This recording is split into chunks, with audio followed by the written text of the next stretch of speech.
Hello everyone, it's me Uncle John. Today I am going to read Magic Tree House number 12, Polar Bears Past Bedtime, Part 2, Part B, Chapter 6 through Chapter 10. Flying Bears. The cubs whimpered louder. They want to go to her, but they are afraid of the ice, whispered Jack, and he patted the cubs. Don't be afraid, she told them. You'll get back to your mother. Big Polar Bear growled. She paced back and forth, sniffing the air. Annie kept petting the two cubs and whispering to them. Jack looked in the book for anything that might help. Finally, he found something. Even though a female polar bear can weigh as much as 750 pounds, she can walk on ice too thin to hold a person by balancing her weight and sliding her paws over the ice. Oh man, that's incredible, whispered Jack. He watched the mother polar bear walk down the snowbank. On large, silent feet, she crept about at the edge of the frozen sea. She tried to step onto the ice, but each time she did, it cracked and she had to retreat. At least she found a firm spot. At last, then the polar bear stretched out her forelegs and lay on the ice. Slowly she moved forward, pushing herself with the claws. Is she coming for her baby? Said Jack. Or is she coming to get us? I don't know, said Annie. Hey, let's put on the masks. What for? Said Jack. Maybe they'll protect us, said Annie. Maybe she'll think we are polar bears too. Oh, brother, said Jack. But Annie gave him a bear mask. He took off his glasses and slipped it on. Jack peered through the mask hole. It was hard to see the huge white bear sliding over the frozen sea. He squinted. That helped. The polar bear looked at her cubs and let out a deep moan. The two little bears carefully went to their mother. She licked the cub and touched her nose against each of theirs. Then they crawled onto her back. They are safe now, said Jack. Even if the mother breaks through the ice, she can swim with them to the shore. Yeah, I just wish she wouldn't leave us behind, said Annie. The mother bear slowly turned her body around, then she pushed off with the hind leg. With the cubs on her back, she began sliding away. Let's try moving like that, moving like her, Annie said. But we could break through and freeze to death, said Jack. If we just stay here, we'll freeze too, said Annie. Remember the seal hunter said his people had run from the polar bears. Jack took a deep breath. Okay, he said, let's try it. He lay on his stomach. He spread out his arms and legs. Then he copied the bear. He pressed his mittens against the ice and pushed off, sliding his feet. Amazingly, there was no cracking sound. Grrr, he growled, and he pushed off again. Jack heard Annie sliding behind him. He kept going. He pushed and slid.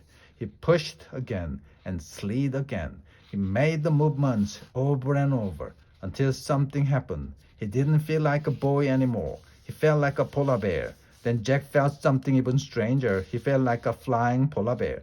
Jack swirled along as if his arms and legs were giant wings, and the moonlit sea ice was glass sky. He remembered what the seal hunter had said. Polar bears can fly.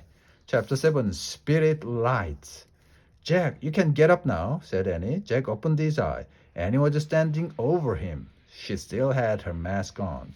We're on safe ground, she said. Jack felt as if he had been dreaming. He looked around. They had reached the tundra at the edge of the frozen sea. The cubs were romping in the distance, but their mother was sitting nearby, gazing at Jack and Annie. She waited to make sure we were safe, said Annie. Jack stared at the polar bear in awe. The words of the seal hunter came back to him. Always thank the animal spirit. We should thank the polar bear spirit now, he said. Of course, said Annie. Jack scrambled to his feet. Still wearing his bear mask, he stood before the polar bear and pressed his hands together. We thank you, he said, bowing. Yes, we thank you forever, said Annie, also bowing. We thank you beyond the moon and the stars, said Jack, and beyond the deepest sea, Annie added. Then she threw out her arms and twirled around. Jack did the same. They both danced around in the snow, honoring the bear. Finally, they stopped and bowed one last time. When they looked up, the polar bear rose up on her hind legs. She was twice as tall as Jack. She lowered her huge head, as if she were bowing back to them. At that moment, the sky exploded. The night became a giant swirl of red, green, and purple light. It looked like a genie coming out of a magic lamp. The sight took Jack's breath away. He stared in wonder as the dazzling light lit the tundra. Is it the polar bear spirit? Annie asked in a hushed voice. As far as Jack could see, the sky and snow shimmered. Even the bear's fur shimmered in the strange light. No, it's not a spirit, said Jack. There's got to be a scientific reason. I'll find out. Shaking, he reached into his backpack and pulled out the Arctic book, took off his bear mask, and put on his glasses. By the greenish glow, Jack found a picture of the skylight. The picture didn't come close to the real thing. He read aloud. One of the most amazing sights in the Arctic is the northern light. The swirl of light is caused by electrically charged particles from the sun striking atoms and molecules in the Earth's atmosphere. See, there is a scientific reason, said Jack. It's not the spirit. And suddenly all the dancing lights were gone, as if someone had blown out a candle.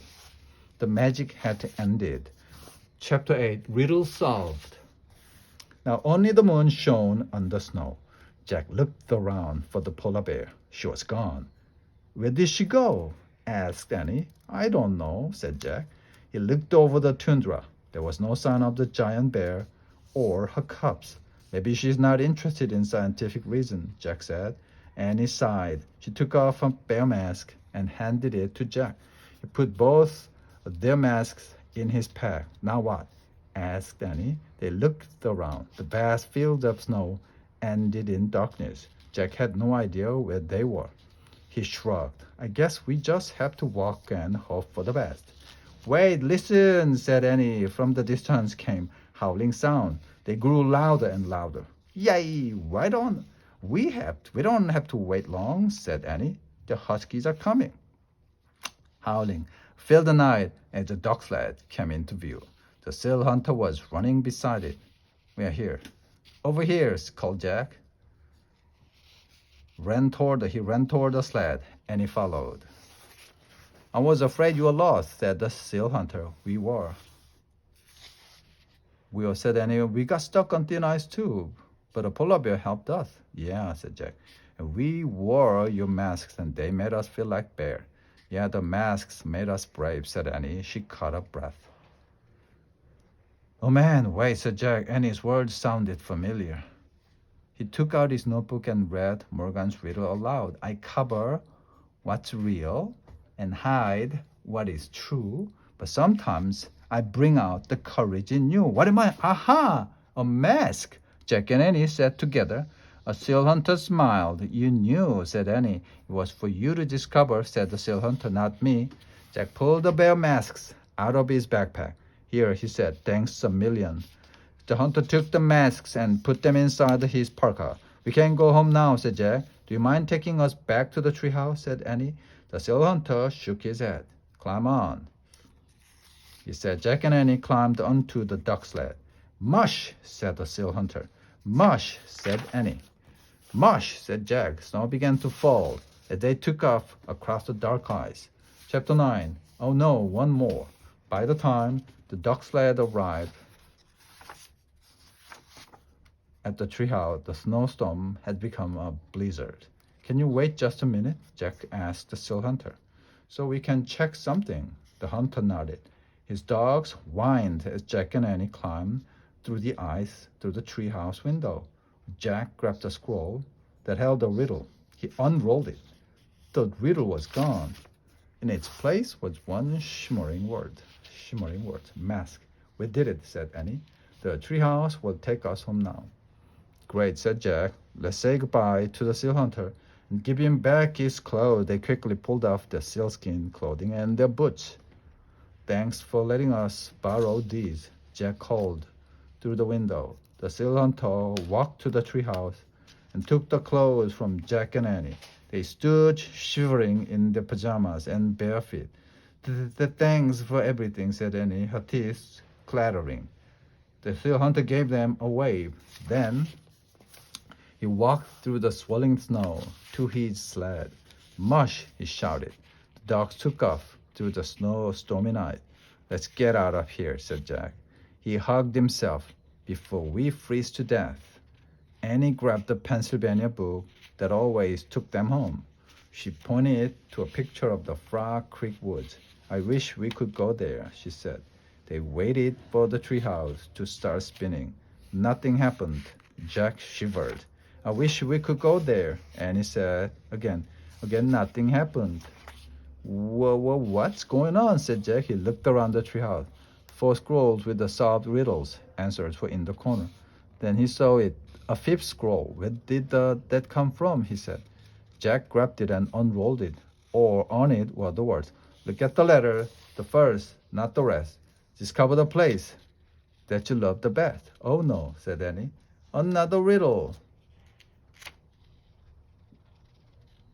Okay, let's stay calm, Jack said, shivering. Look at the letter. The first, not the rest. Okay, the first letters in this riddle are L-A-T, L-T. That doesn't make any sense. Wait a minute. Icy winds battered the treehouse. Snow blew inside. We have to hurry, said Annie. Jack was freezing. He looked around wildly. Letters. What letters? His gaze rested on the scrolls in the corner. Maybe we should look at the letters of the answers, he said. Right, said Annie. They began unrolling the scrolls. Wait a minute. Oyster, echo, honey, mask. Wait a minute. Oyster, Wild West said echo. Scroll from the journey to Africa said honey. Scroll from the Arctic said mask. Oyster, echo, honey, mask, said Jack. The first letters are O-E-H-M. That doesn't make any sense either. Yeah, but maybe we have to unscramble those letters. Oh, meho. Oh, home, said. Home, cried. That's the place we love the best. Home. Jack unrolled the 5th scroll again. The riddle was gone. In its place was one shimmering word. Home. Yay, cried Annie. She grabbed the Pennsylvania book. I wish we could go home, home. The treehouse started to spin. It spun faster and faster. That even everything was still, absolutely still. Chapter 10, Master Librarian. Warm air washed over Jack. It felt wonderful. You have succeeded in your quest, said a soft, soothing voice. Are you glad to be home? Jack opened his eyes. Morgan Le Fay stood in the moonlight. Yes, he said, we solved all our riddles, said Annie. Indeed, said Morgan. You have proved that you can find answer to very hard question. She reached into the fold of a robe and took out two thin pieces of wood. A magic library card for each of you, she said. She gave one to Annie and one to Jack. Oh man, said Jack, fling the card. The wooden card was as thin and smooth as an ordinary library card. On its surface shimmered the letters M and L. These are your master librarian cards, said Morgan. You are the newest members of the Ancient Society of Master Librarians. What do we do with them? Asked Jack. Take them on your future journeys, said Morgan. Only a very wise person or another master librarian will be able to see the letter. These will be the people who can help you. Wow, said Annie. Can we go on a mission right now? Now you must go home and rest, said Morgan. I'll come back for you soon. Jack and Annie put the secret cards in the pocket. Then Jack took out the Arctic book, put it with the other books. Goodbye, he said. See you soon. Annie said to Morgan. Morgan gave them a little wave. Jack and Annie climbed down the rope ladder. As soon as they stepped onto the dark ground, they heard a roar. They looked up. They saw a blur of wind and light high in the oak tree. Then all was silent. Morgan and her magic tree house were gone. Jack reached for his magic library card. When he felt this tingly warmth, he knew that amazing adventures lay ahead. Let's go, he said. He turned on his flashlight. Ooze don't feel scary like they did before. They walked through the trees. I'm not afraid anymore. Me neither, said Jack. Hey, the darkness is like a mask, said Annie. Yeah, said Jack. It hides the day, but it brings out your courage. They came out of the woods. Jack saw the house in the distance. It looked warm and cozy. The porch light glowed. The moon shone overhead. Home, he whispered. Home, said Annie. She started running. Jack took off after her, running to the place that they both loved the best. The end.